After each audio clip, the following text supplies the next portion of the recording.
If you're looking for a video on how to make a simple, easy, cheap and quick IBC wicking bed, this is not the video for you. Right, I'm out of here then. If you want to know how you can join multiple IBC wicking beds together so that they have one fill point rather than having to fill them all individually, then this is the video for you.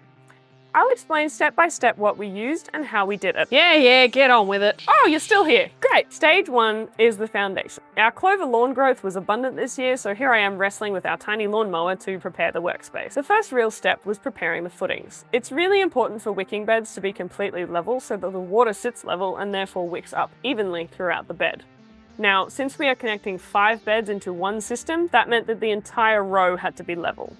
So after toying with some different options, we decided to use what we already had available. We built a hardwood foundation out of some leftover posts from the garden enclosure.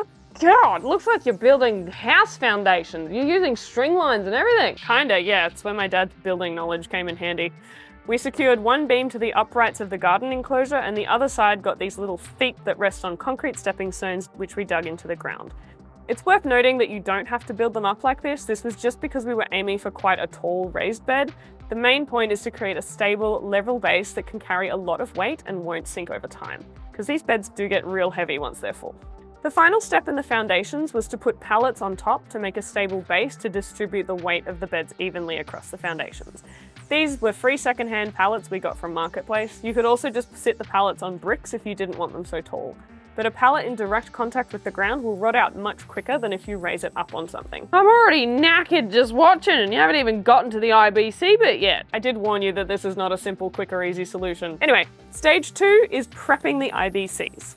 We found these food-safe IBC containers secondhand from, you guessed it, Marketplace. You can get 2 beds out of 1 tank cut in half. So for this row, we had to cut 3 in half. Hang on, that maths doesn't math. We have 1 half left over for the next row. You can just cut 2 in half and have 4 beds in a row if you want, or just cut 1 in half and have 2. Oh, sure, with all my garden space. Yeah, it depends how much space you have and what you're aiming for. So to take the plastic tub out of the cage, you'll need a drill to remove the bars on top of the tubs. Then you take the cage off the tub. First off, we cut the tank in half. I recommend measuring twice and cutting once, and be aware of the tap fitting on the base of the IBC because it sits up on that and makes everything wonky. Make the marks all around the sides and use a straight edge to draw a straight line. A battery operated angle grinder is what Jacob used for cutting everything in half. Then we cut the cages in half. First, measure carefully, then cut. Also, this is what happens when a filmmaker sees angle grinder sparks. Oh, pretty. Then I use this little scraper tool to smooth off the plastic edges of the IBC tanks. Aha! Microplastics! Aren't you eco-friendly people against that stuff? Yeah, look, I don't love it, but I made sure to collect as much of it as I could and remove it from the inside of the IBCs before they turn into garden beds. Yeah, I guess no one's perfect. I also got the high pressure hose out for a super satisfying clean out of the brown algae gunk on the inside, and then it was time to put them in place. We screwed the cages onto the pallets and sat the IBCs inside them. Now, when you cut an IBC in half, you end up with a top half and a bottom half. The bottom half has a tap in it, and the top has an access port for filling the IBC, which has an air vent in it. Obviously, we wanted to use both the tops and the bottoms, so we siliconed up the access port on the top of the tank so it won't leak. Dad also bought fittings for the tap outlet on the bottom half to convert it from the IBC screw fitting to something more usable, like a 25mm screw fitting. To this, you can attach a hose clicker and a hose to drain the tank, or put a blanking plug on it to stop the inevitable leaks from the IBC taps, which are difficult to turn on and off and are prone to leaking. Now, this is where things start to get fiddly and start to differ from a more traditional wicking bed build. Wait, that first part wasn't fiddly? We're up to stage 3. It's time for the plumbing. If you want to connect several IBCs together, then it is easy if they are all bottoms, as you can connect them all using the taps. But if you use both the tops and the bottoms like we did, then another solution is needed. So we connected them together using 25mm PVC pipe. The first step was to drill a 25mm hole in each IBC. What? Don't you want them to hold water? First, we carefully drilled a hole in each tank as close as possible to the bottom and screwed a 25mm bulkhead fitting into this hole, making sure to also silicone it in place so it doesn't leak. Each IBC had 2 meters of 65mm cloth covered ag pipe laid in the bottom, which is attached to the bulkhead on one end. What's that? A pipe with holes all along it. The holes make sure the water is evenly distributed around the reservoir, and it comes wearing like a stocking type thing. A stocking? Yeah, to stop the holes filling up with sediment. Anyway, we attach the agricultural pipe to the inside of the bulkhead on each tank. This will be the water inlet. To attach the ag pipe to the bulkhead, we used a 50mm PVC pipe end cap with a 25mm hole drilled in it so the cap would slide onto the bulkhead screw thread inside the IBC. Then we used a 25mm hose adapter to screw onto the bulkhead to secure the end cap in place. We then used a 75mm length of the 50mm PVC pipe to attach this to the ag pipe. We cut a short slit along the ag pipe so we could slide it over the PVC and secure the two together with 2 screws and then used a cable tie to clamp the fabric to it. This piece of 50mm pipe with the ag pipe attached was then all glued to the end cap that we'd put on the bulkhead to secure it all together. For the top halves of the IBCs, the other end of this ag pipe just had the fabric tied in a knot. For the bottoms, we siliconed a short length of 40mm PVC pipe into the tap outlet and slid the ag pipe over it using a screw and cable tie to secure them together. This allows the ag pipe to drain directly into the tap for emptying on the bottom halves, but you can only drain the tops to the level of the bulkhead, which is about 90mm from the bottom in our ones. Right.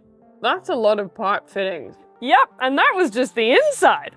Each of the outside bulkheads was fitted with a 25mm screw thread to 25mm PVC pipe adapter, and then all the IBCs were joined on the outside using 25mm PVC pipe.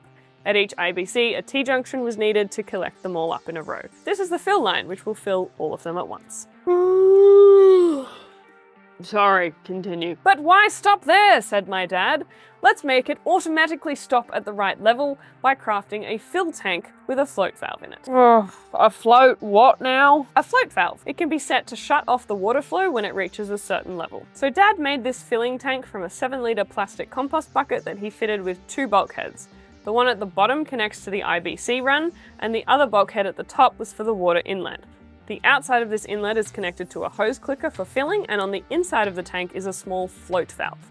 This tank was set at such a height that the float valve would cut off the water when it reached the desired height.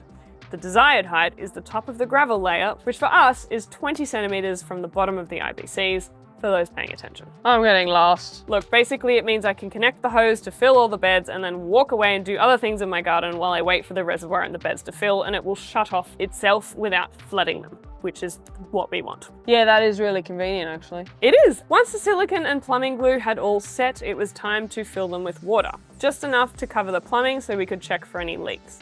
Let me tell you, this took a long time to fill, and they didn't fill evenly, which was odd, but my engineer assured me that it would even out once the level rose. You mean your dad? Yes, I mean my dad. Hang on, what if it rains? Won't it flood the beds? Ah yes, a very important part of any wicking bed build is the water overflow. You must make sure there's somewhere for excess water to go, otherwise you will flood your beds anytime it rains. So at the other end of the PVC pipe, which connects the beds, is a short length of 19mm poly pipe, which goes to a sliding mechanism that Dad crafted that allows you to adjust what height you wish the water to overflow.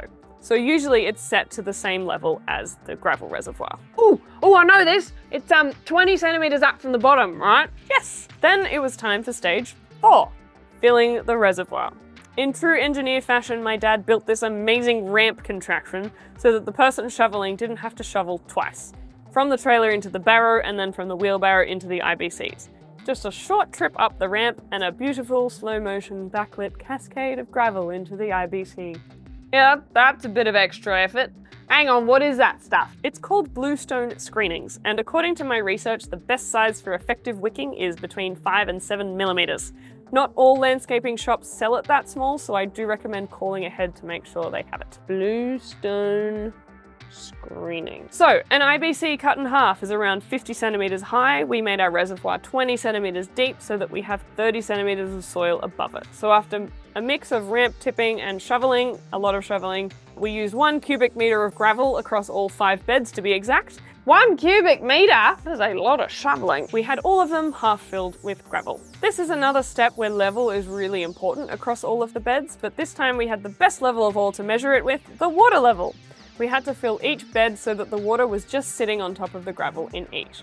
There's a bit of mental gymnastics involved here because adding gravel displaces water, so we actually had to remove some water to keep it all to the right depth and level in the end, but we got there. And now we're halfway filled. Next, we had to cut the geotextile fabric to size and lay that on top. Geo what now? Geotextile fabric. You can buy it from any landscaping shop, just make sure it's labeled as safe for growing vegetables. Geotextile fabric is going to last the longest, but it is a kind of plastic. Studies show that it doesn't break down and get into your food. I've heard of people using scrap natural fabrics, particularly heavy duty ones like denim, that will take a long time to break down. We're almost done now. We're up to stage 5, filling and feeding the soil. So we just ended up buying soil. It was easy and quick, but we did run out before the end, so we experimented with a mulch layer underneath the soil on this end one. This will break down and turn into a richer soil over time anyway, and so far it hasn't seemed to have affected the wicking action of the bed. The soil we bought was pretty devoid of life, even though it was listed as garden soil, so we added lots of mushroom compost to get more food in there, then a thick layer of mulch to top it all off, and I was finally ready to plant. Bloody Nora! I am exhausted from just watching this. That was so much work. Yeah, it was. But now, once my seedlings are established, I don't have to worry about watering them. If you've made it this far, thank you so much for watching. And why haven't you subscribed yet? This video took weeks to make. Don't be rude to the viewers. I am a viewer. I can be rude if I want. Arguing with you is pointless. Let me know in the comments if you've got experience making or growing in wicking beds. Is there anything we should have done differently? I post videos every second Tuesday, so thanks for watching. Bye. Ow, my biceps. These are not my biceps.